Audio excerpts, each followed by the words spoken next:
नमस्कार विद्यार्थियों, स्वागत है आप सभी का एनसीईआरटी स्मार्ट नेटवर्क के यूट्यूब चैनल पर, जहां पर हम पढ़ रहे थे 12वीं कक्षा की भौतिक विज्ञान का प्रथम चैप्टर जो स्थिर वैद्युतिकी से रिलेटेड है।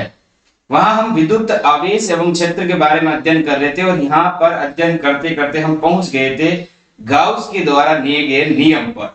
उसको भी हमने पढ़ लिया था और गाउस के नियम के बाद हम पढ़ रहे थे गाउस के अनुप्रयोग, जो कि हमारा इस चैप्टर का अंतिम टॉपिक रहेगा विद्यार्थी।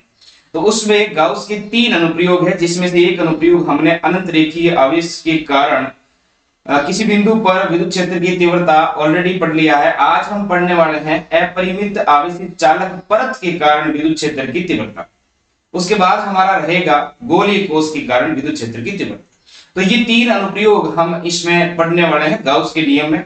गाउस का नियम बोर्ड एग्जाम की दृष्टि से बहुत ज्यादा महत्वपूर्ण है, पहले जो आपका चैप्टर है उस चैप्टर में, और ये जो 3 अनुप्रयोग है उतने ही ज्यादा इंपॉर्टेंट है विद्यार्थियों। गाउस का नियम हमें ये कहता है कि अगर कोई आपने बंद निकाय लिया है, बंद पृष्ठ लिया है, तो उसके अंदर जो विद्युत फ्लक्स का मान होगा वो उसमें उपस्थित संपूर्ण आवेश के जो जितना भी उसमें आवेश है उसका बीजगणितीय योग का 1/ε0 गुणा होता है। ये जो 1/ε0 है, इसमें यहां पर ε0 निर्वात की विद्युतशीलता को इंगित करता है, और जो समेशन ऑफ क्यू है, समेशन ऑफ आवेश है, उसका मतलब है कि उस निकाय में उपस्थित जितने भी आवेश है उनका सबका बीजगणितीय योग करना है। तो यहां तक बात आपको क्लियर हो गई होगी। उसके बाद हमने पिछले वीडियो में पढ़ा था अनंत रेखीय आवेश के कारण, अनंत रेखीय आवेश के कारण विद्युत क्षेत्र की तीव्रता, जिसका मान हमने निकाल दिया था 2k लैम्डा अपॉन में r।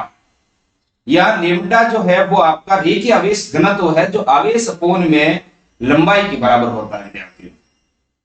आज हम पढ़ने वाले हैं, आज का हमारा टॉपिक है अपरिमित आवेशित चालक परत के कारण विद्युत क्षेत्र की तीव्रता। साथ ही हम पढ़ेंगे कि कोई अगर अपरिमित आवेशित चालक परत लेते हैं तो किसी बिंदु पर जो विद्युत क्षेत्र की दिशा होगी वो कौन सी होती है, इसके बारे में आज हम इस वीडियो में अध्ययन करने वाले हैं।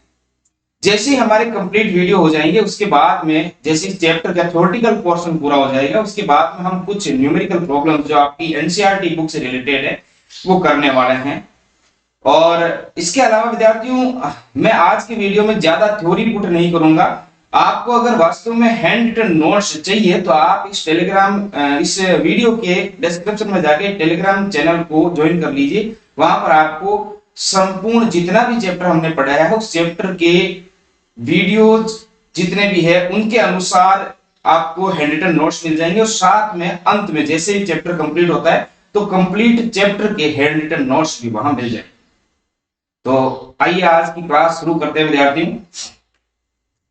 टॉपिक का नाम अभी मैंने आपको बताया ही है। टॉपिक है आज हमारा गाउस के नियम का दूसरा अनुप्रयोग है विद्यार्थी, और यह है अपरिमित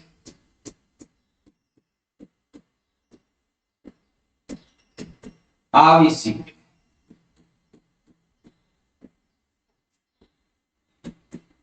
चालक परत के कारण विद्युत क्षेत्र की तीव्रता, विद्युत क्षेत्र की तीव्रता।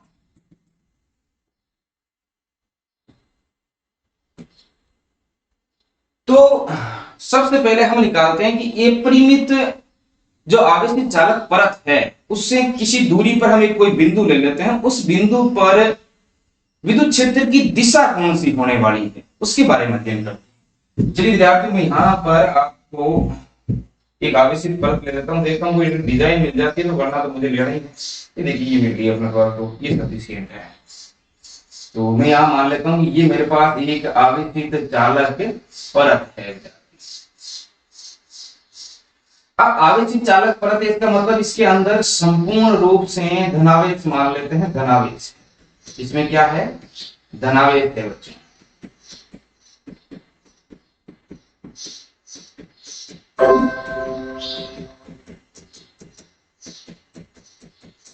यहां पर धनावेश है। अब इस आवेशित चालक परत से कुछ दूरी पर हम ये मान लेते हैं कि कोई बिंदु है।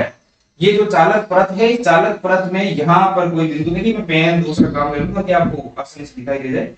यहाँ एक बिंदु है, इसका केंद्र बिंदु मान लेते हैं, वैसे तो ये परिमित आवेशित चालक परत है, और इससे r दूरी पर, ये स्मॉल r, इस दूरी पर यहाँ एक बिंदु ले लिया, बिंदु P है बच्चों, क्या है, बिंदु P। अब हमें इस बिंदु P पर विद्युत क्षेत्र की दिशा ज्ञात करनी है। फिलहाल हमें क्या ज्ञात करना है, विद्युत क्षेत्र की दिशा। तो देखिए थ्योरी अगर आप पुट करना चाहते हो तो इस तरीके से पुट कर सकते हैं, कोई समस्या नहीं है। कि हमने मान लिया कि माना एक अपरिमित आवेशित चालक परत है जिसके बिंदु O से स्मॉल r दूरी पर एक बिंदु P है जिस पर हमें विद्युत क्षेत्र की तीव्रता ज्ञात करनी है। इसके लिए हम क्या करते हैं कि यहां पर इस केंद्र बिंदु, इसको हम O मान लेते हैं, इस O से स्मॉल l दूरी पर ऊपर की तरफ एक बिंदु A मान लेते हैं, और इससे नीचे की तरफ स्मॉल l दूरी पर, दोनों दूरियां बराबर होनी चाहिए, O से A की और O से यहां बिंदु B मान लेते हैं। ये दो हम इस अपरिमित चालक परत से अल्पांश ले लेते हैं। जो अपरिमित चालक परत का क्षेत्रफल है ना, उसमें से हम ये अल्पांश क्षेत्रफल ले लेते हैं, जिसको हम dA बोल सकते हैं। पूरा क्षेत्रफल अगर A है तो अल्पांश क्षेत्रफल क्या हो जाएगा बच्चों, dA हो जाएगा। अब हमें इन दोनों के कारण इस पर क्षेत्र, जो ये बिंदु P है ना, इस बिंदु P पर विद्युत क्षेत्र की दिशा ज्ञात करनी है। तो यहां से यहां पर जो हमने अल्प क्षेत्रफल लिया है, तो यहां आवेश भी मान लेते हैं कितना है, dq है। यहां पर भी आवेश कितना मान लेते हैं, dq है। अल्प क्षेत्रफल है तो आवेश भी अल्प होगा, तो q आवेश पूरा हो तो उसका अल्प हम dq आवेश मान के चलते हैं। यहां से जो इस बिंदु P पर इस dq आवेश के कारण विद्युत क्षेत्र की तीव्रता होगी वो इस तरीके से हो जाएगी, और इसकी दिशा इधर हो जाएगी, जिसको हम मान लेते हैं ये dE1 है। भाई जब आवेश अल्प है, पहले तो क्षेत्रफल अल्प है तो आवेश भी अल्प होगा, और आवेश अल्प होगा तो अल्प आवेश के कारण बिंदु P पर जो क्षेत्रफल होगा, विद्युत क्षेत्र की तीव्रता होगी वो भी अल्प होगी, उसको भी हम E का dE मान लेते हैं। संपूर्ण अगर विद्युत क्षेत्र की तीव्रता E है तो अल्प विद्युत क्षेत्र की तीव्रता dE हो जाएगी, वो हमने dE1 मान ली A बिंदु के कारण। और उसी तरीके से इस B बिंदु के कारण ये जो विद्युत क्षेत्र की तीव्रता है बच्चों, वो हो जाएगी dE2। ये भी तो अल्प आवेश है, तो अल्प आवेश के कारण यहां पर विद्युत क्षेत्र की तीव्रता जो है वो क्या हो जाएगी, dE2 हो जाएगी। यहां तो कोई समस्या आपके नहीं रहनी चाहिए, समझ में आ जाना चाहिए। अब देखिए विद्यार्थियों, यहां से हम दोनों ही dE1 और dE2 दोनों का ही मान ज्ञात कर लेते हैं। तो देखिए मैं इधर लिख देता हूं मान, तो यहां पर dE, या यूं मान लेते हैं कि बिंदु A पर अल्पांश आवेश dQ के कारण बिंदु A पर स्थित या उपस्थित, लिखे और अच्छा लगेगा, बिंदु A पर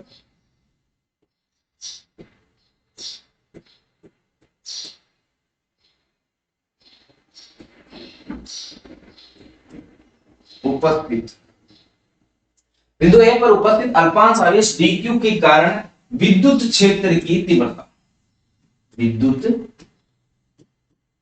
क्षेत्र की तीव्रता, ये कहां पर, बिंदु P पर। मैं यहां लिख देता हूं बिंदु P पर। देखिए कितनी हो जाएगी, इसको हम मान के चल रहे थे बिंदु A के कारण dE1, यही है बिंदु A के कारण dE1। और बिंदु आवेश के कारण विद्युत क्षेत्र की तीव्रता हमने पहले ही पढ़ लिया है कि विद्युत क्षेत्र की तीव्रता E बराबर होती है 1/4 pi epsilon not Q upon में R स्क्वायर होती है बच्चों। तो यहां पर dE1 हो जाएगा 1/4 पाई एप्सिलॉन नॉट Q, कितना, dQ, क्योंकि अल्पांश आवेश है, अपॉन में R स्क्वायर कौन सी, जिस बिंदु से जिस बिंदु पर हम विद्युत क्षेत्र की तीव्रता देखते हैं उन दोनों के मध्य की दूरी, उन दोनों के मध्य की दूरी। तो ये है बिंदु A, यहां से हम कहां चल रहे हैं, बिंदु P पर। तो हमें ये दूरी चाहिए बच्चों, कौन सी दूरी चाहिए, ये वाली दूरी, AP वाली दूरी, AP वाली दूरी। तो देखो अगर मैं ए ओ पी की बात करूं, त्रिभुज ए ओ पी, तो इस त्रिभुज ए ओ पी के अंदर क्या दिख रहा है आपको? ये एक समकोण त्रिभुज है। समकोण त्रिभुज में ये जो भुजा है वो कर्ण है। तो मैं इस ए ओ पी में, देखो त्रिभुज ए ओ पी में, थोड़ा इसको नीचे लिख दो, मान रखने के लिए काम आएगा। त्रिभुज ए ओ पी में, एओपी में आप क्या देखते हो कि सर कर्ण स्क्वायर बराबर हो जाएगा आधार स्क्वायर प्लस लंब स्क्वायर हो जाएगा, बिल्कुल हो जाएगा, कोई समस्या नहीं। कर्ण कितनी है? एपी है सर, ये देखिए एपी। इस एपी का क्या है कि स्क्वायर है सर, ये लो इसको, ठीक है। आधार, आधार कितना है? ओपी, ओपी की मान कितना है? आर स्क्वायर प्लस लंब स्क्वायर ओ ए या ए ओ, ये एल है तो ये हो गया एल स्क्वायर। तो बच्चों यहां से एपी का मान आ गया आपका root of R square plus L square. बताइए कोई समस्या है क्या? यहाँ नहीं होनी चाहिए, सिंपल सी बात है, आपने छोटी कक्षाओं में पढ़ी है। तो मैं यहां मान रख सकता हूं R square plus L square का तो क्या लगाना है? रूट, और इस पूरे का क्या आना है? क्योंकि आर स्क्वायर होता है ना, तो ये स्क्वायर लगा देंगे। तो आर का मान है जो root of R square plus L square है, ये तो दूरी है, और दूरी का क्या करना है? वर्ग करना है, तो वर्ग कर दिया हमने। अब देखिए इसको अगर मैं सोल्व करूंगा तो DE1 आपके पास आ जाएगा 1/4 pi epsilon not DQ upon में R square plus L square. देखिए बच्चों ये जो समीकरण है इसको मैं एक नाम दे देता हूं, यहां पर रूट से स्क्वायर किया, इतना ही काम किया और कुछ ज्यादा समस्या वाली बात नहीं की यहां पर। अब देखिए मैं अगला ले लेता हूं, कौन सा? बिंदु बी पर, बिंदु बी पर उपस्थित आवेश DQ के कारण बिंदु P पर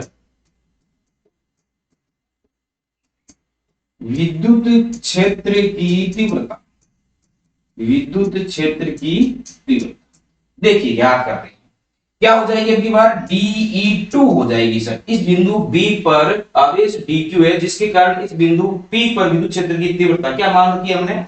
DE2। इससे दूरी तो है, धनावेश है तो इसको क्या करेगा? रिपेल करेगा, तो इससे दूर होगी, तो ये DE2 हो जाएगी बच्चों। और सेम ऊपर वाले की तरह 1/4 पाई एप्सिलॉन नॉट, आवेश कितना? DQ है सर, और दूरी देखिए बच्चों ये दूरी आपके पास आई थी R square plus L square, और ये भी दूरी सेम रहेगी। देखो यहां पर भी ओ पी बी समकोण बन रहा है, सेम ही अवस्था लगाएंगे तो यहां पर भी दूरी आपकी कितनी आनी है? आर स्क्वायर आधार का स्क्वायर प्लस लंब का स्क्वायर, और इधर से आप कर्ण का स्क्वायर हटाओगे तो रूट लग जाएगा, तो यहां मैं सीधा ही रख दूं। देखिए यहां पर भी तो आर स्क्वायर है, तो रूट से स्क्वायर कट जाएगा और हमारे पास ये समीकरण 2 प्राप्त हो जाएगी। मुझे लगता है कि आपको समीकरण 1 और समीकरण 2 निकालने में कोई समस्या हुई नहीं होगी, और अगर समस्या हुई नहीं है तो आपको समीकरण 1 और समीकरण 2 देखने के पश्चात एक चीज तो समझ में आ रही होगी कि सर यहां तो समीकरण 1 और समीकरण 2 का मान बिल्कुल बराबर है। देखिए 1/4 pi epsilon not DQ upon R square plus L square, और यहां 1/4 pi epsilon not DQ upon R square plus L square, कोई समस्या नहीं है। इसका मतलब मान दोनों का बराबर है, मान दोनों का बराबर है, तो हम ये मान के चलते हैं कि बिंदु ए और बिंदु बी पर उपस्थित अल्पांश आवेश DQ के कारण बिंदु P पर विद्युत क्षेत्र की तीव्रता का मान एक समान होगा। चलिए मैं इसको पुट कर देता हूं,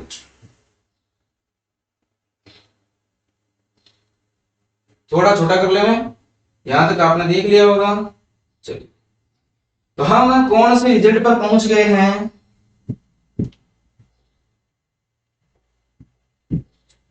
तो हम इस रिजल्ट पर पहुंच गए हैं, अतः समीकरण, थोड़ा सा पेन बड़ा कर लेते हैं आप,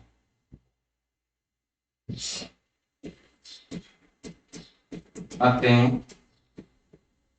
समीकरण 1 व 2 से स्पष्ट है, स्पष्ट क्या है?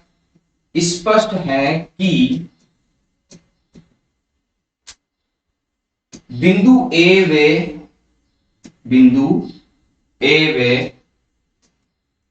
बी पर उपस्थित अल्पांश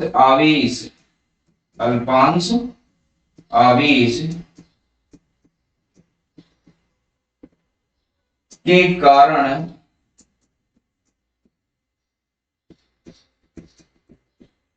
बिंदु P पर विद्युत क्षेत्र की तीव्रता समान होगी। कैसी होगी? समान होगी। अर्थात हम लिख सकते हैं dE1 का परिमाण बराबर है किसके? dE2 के परिमाण के बराबर। ये चीज तक हम पहुंच जाते हैं तो यहां तक कोई समस्या नहीं है। बिंदु P पर दोनों बिंदु A और बिंदु A और B पर उपस्थित अल्पांश आवेश जो dQ है दोनों पर ही, उनके कारण बिंदु P पर जो विद्युत क्षेत्र की तीव्रता है उसका परिमाण समान है विद्यार्थियों। परंतु समस्या ये है कि सब परिमाण तो समान है लेकिन इन दोनों की दिशाएं अलग अलग है, लेकिन विपरीत नहीं है, अलग अलग है। तो मैं पुट करता हूं परंतु दोनों की दिशाएं कैसी है? दिशाएं भिन्न भिन्न है बच्चों। दिशाएं कैसी है? दोनों की दिशाएं भिन्न भिन्न है। चलिए यहां तो कोई समस्या नहीं। अब जब भिन्न भिन्न है तो क्या करना चाहिए सर? घटकों में वियोजित कर देंगे तो इन्हें घटकों में वियोजित करने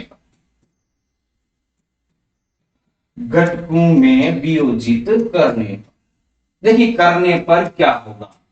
देखिए मैं इसी का यहां से मैं क्लोन भी बना लेता हूं और इसको मैं आपको समझाता हूं। ये हमारा डायग्राम आगे है, इसको ले लो यहां थोड़ा सा बड़ा बनाता हूं। अब देखिए यही है डायग्राम हमारा।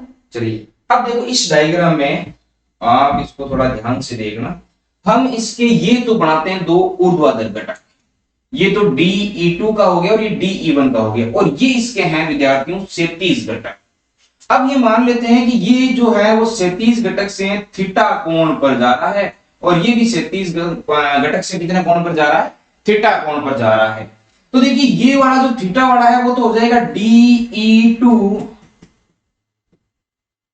कोस थीटा और ये हो जाएगा आपका dE1 कोस थीटा। जिधर थीटा उधर कोस, जिधर थीटा नहीं है उधर साइन होगा। तो ये हो जो घटक है ऊर्ध्वाधर घटक वो हो जाएगा dE2 साइन थीटा और ये हो जाएगा dE1 साइन थीटा।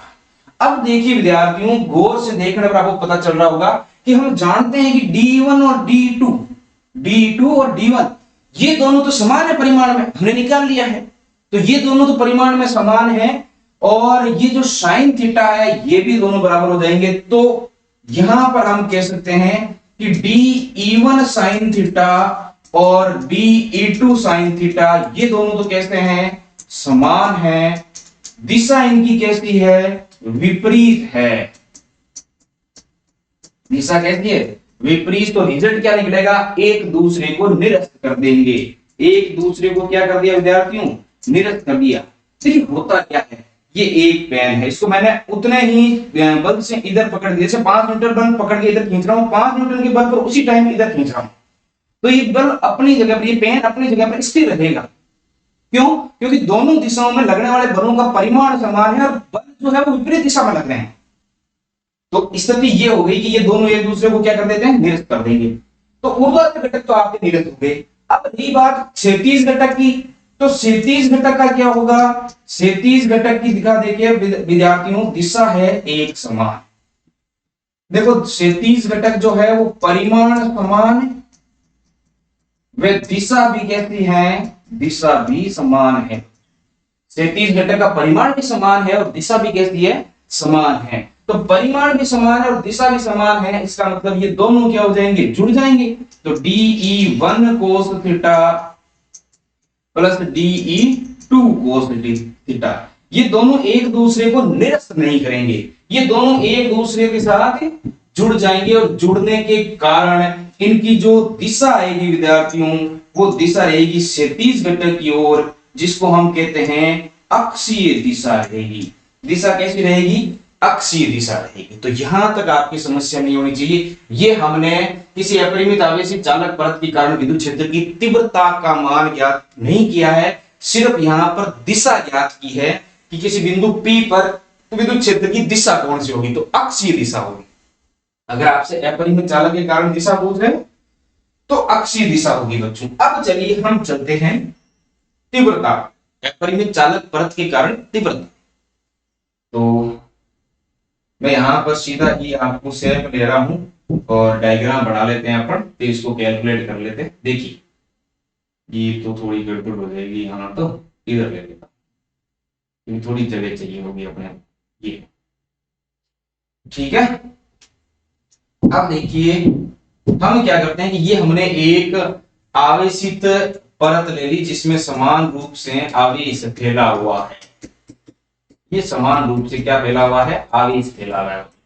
अब इसमें हम क्या करते हैं, इसमें हमने भाई गाउस का नियम है, और गाउस कहता है कि सिर्फ मेरा नियम बंद पृष्ठों के लिए लगाना है।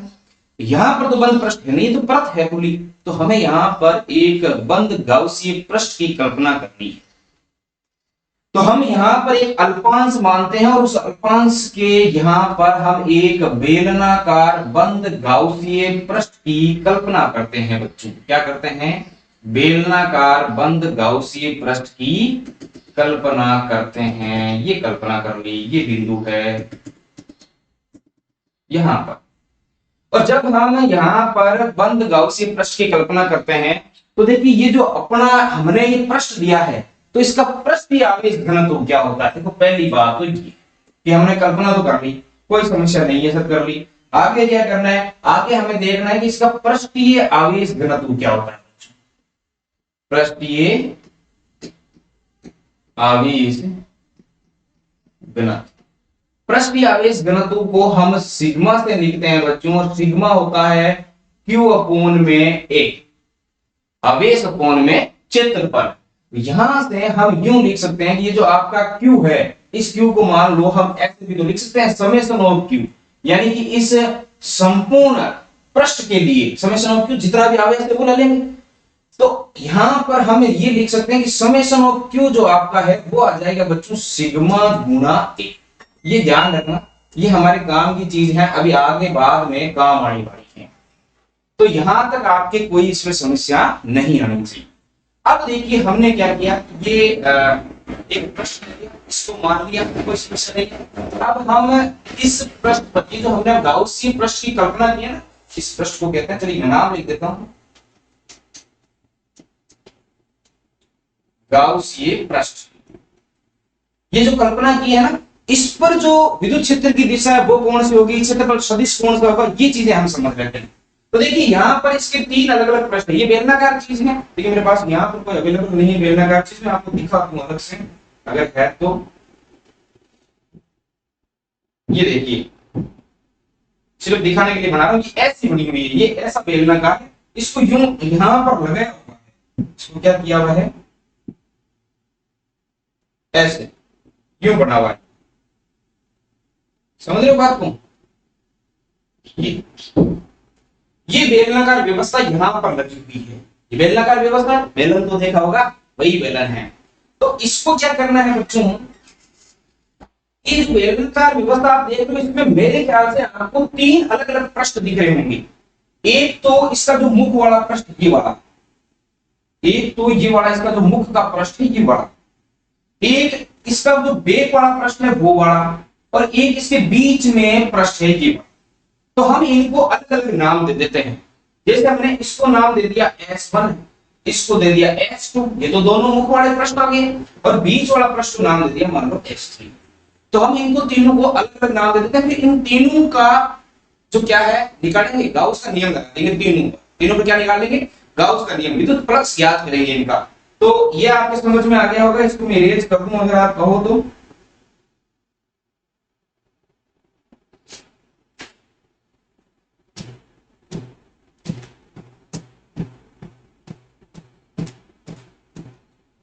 बस ध्यान से होगा ही नहीं।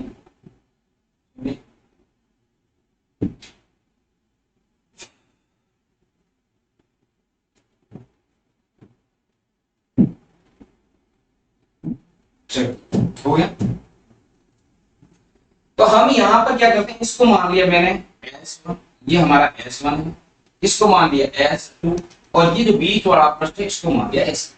अब देखो बच्चों, ये जो S1 है इसका क्षेत्रफल सदिश किधर होगा, और इस पर विद्युत क्षेत्र की तीव्रता की दिशा किधर होगी। तो मैं पहले तो S1 को बता रहा हूँ, पेन कलम ले रहा हूँ, आप ध्यान से देखना। ये जो S1 है, इस S1 पर विद्युत क्षेत्र की तीव्रता, तो देखो इस पृष्ठ से, ये जो हमने प्रश्न लिया है आवेशित चालक पृष्ठ, इस चालक पृष्ठ से दूर की ओर होगा, तो ये तो होगी आपकी विद्युत क्षेत्र की तीव्रता। और हमने ये पढ़ा था कि जो क्षेत्रफल सदिश है वो क्षेत्रफल का लंबवत होता है। तो यहाँ तो बच्चों ये बेलन है ऐसे, तो बेलन का ये क्षेत्रफल ऐसे होगा। अब लंबवत क्या होगी, इधर होगी, लंबवत इसकी क्या होगी, ऐसे, यूं यूं लंबवत होगा। तो आपका जो क्षेत्रफल सदिश है DA, यहाँ पर तो अल्पांश दिया है, तो वो भी इधर ही होगा।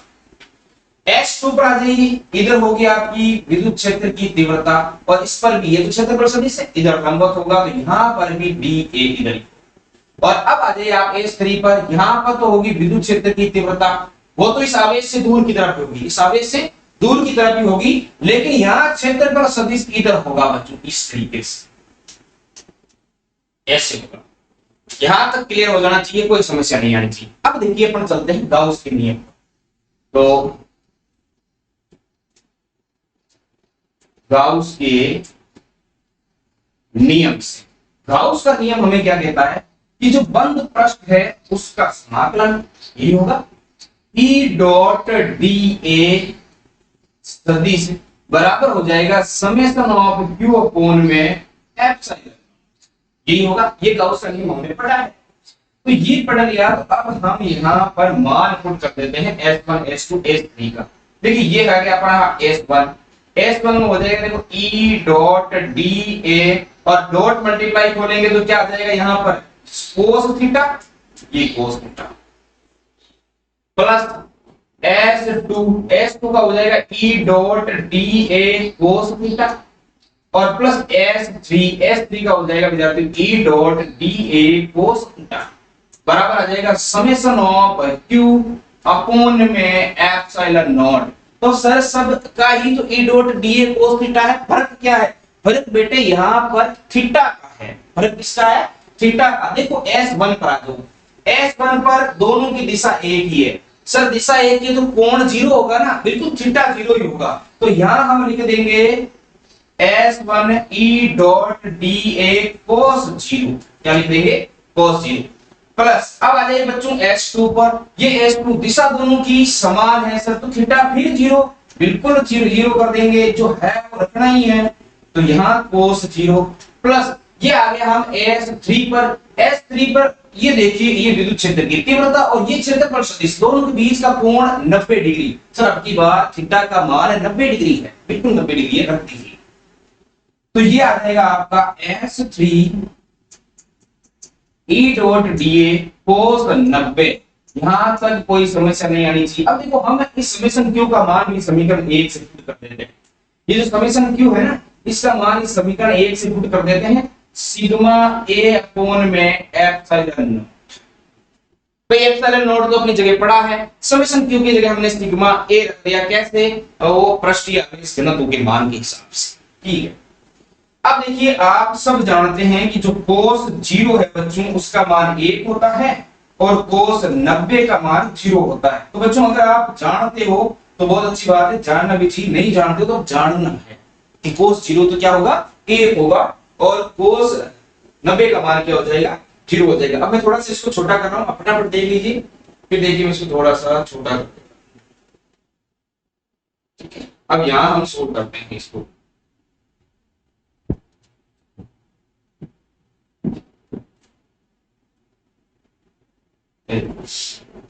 मान पुट कर देंगे तो cos 0 का मान 1 रख देंगे, 1 रख देंगे तो ये आ जाएगा हमारे पास यहां पर E summation of S1 DA, E summation of S1 DA, फिर S2 प्लस में E तो कांस्टेंट है, S2 DA किसके लिए आ रहा है बच्चों, 0 डिग्री के लिए 1 रख रहे हैं। और यहाँ देखिए बच्चों 90 का मान 0 होता है तो पूरी टर्म ही क्या हो जाएगी, 0 हो जाएगी, तो प्लस में 0, और इधर सिग्मा A अपॉन में एप्सिलॉन नॉट पड़ा। कोई समस्या नहीं होनी चाहिए। अब देखिए ये जो डी ए है इसका मान यहाँ पर देखिए बंद पृष्ठ है, तो बंद पृष्ठ को किस तरीके से दिखाना है, हमने देखो ये गलती कर दी है, ऐसे लिखना है। पकड़ लेंगे लोग गलती आपकी छोटी छोटी, बंद पृष्ठ है ना, बंद पृष्ठ के लिए ऐसा ही काम करना है। ये लगाया यहाँ पर मैंने बताया था बंद पृष्ठ के लिए घोड़ा लगा हुआ था समाकलन के बीच में, तो ये हो जाएगा आपका कितना, अब ये तो क्या हो जाएगा सर, ये तो बेटा एक क्षेत्रफल ही तो है, तो इस डी ए तो है अल्पन क्षेत्रफल और संपूर्ण पृष्ठ का क्षेत्रफल कितना हो जाएगा, ए हो जाएगा। तो यहाँ इसके बराबर हम रख देते हैं ए और इसका मान यहाँ पुट कर दो तो देखो क्या आ जाएगा हमारे पास ई ए प्लस फिर ई ए, क्योंकि S1 और S2 तो समान है। जब इस इधर वाले पृष्ठ का मान जो संपूर्ण क्षेत्रफल ए है तो इधर वाले का संपूर्ण क्षेत्रफल भी ए हो जाएगा, तो ई ए और बराबर में आपका है सिग्मा ए अपॉन में एप्सिलॉन नॉट। बच्चों इनको जोड़ देते हैं, समान संख्या है तो 2EA बराबर सिग्मा ए अपॉन में एप्सिलॉन नॉट। क्लियर हो गया आपके, देखिए ए से ए कट जाएगा तो आपके पास E बराबर आ जाएगा सिग्मा अपॉन में 2 को इधर भेज दूं तो 2 एप्सिलॉन नॉट। यही मान है बच्चों विद्युत क्षेत्र की तीव्रता का, किसके कारण, अपरिमित आवेशित चालक परत के कारण। क्लियर हो गया बात। अब देखिए यहां से हम ये देख रहे हैं कि बच्चों ये जो आपका E है वो समानुपाती है किसके, सिग्मा के। पहली बात तो ये पता चली हमें कि जो E है वो पृष्ठीय आवेश घनत्व के समानुपाती है, और इसको मैंने आपको कल अच्छे से समझाया था, फिर बता रहा हूं कि जितना ज्यादा पृष्ठीय आवेश घनत्व बढ़ेगा विद्युत क्षेत्र की तीव्रता उतनी ही बढ़ेगी, और जितना पृष्ठीय आवेश घनत्व कम होगा विद्युत क्षेत्र की तीव्रता उतनी ही कम होती जाएगी। क्लियर है, ये पृष्ठीय आवेश घनत्व है, मतलब वहां पर आवेशों की मात्रा इस पृष्ठ पर, ये जो आपने चालक परत ली है इस चालक पर आवेशों की मात्रा जितनी ज्यादा बढ़ाओगे आवेश जो विद्युत क्षेत्र की तीव्रता है उसका मान बढ़ता जाएगा।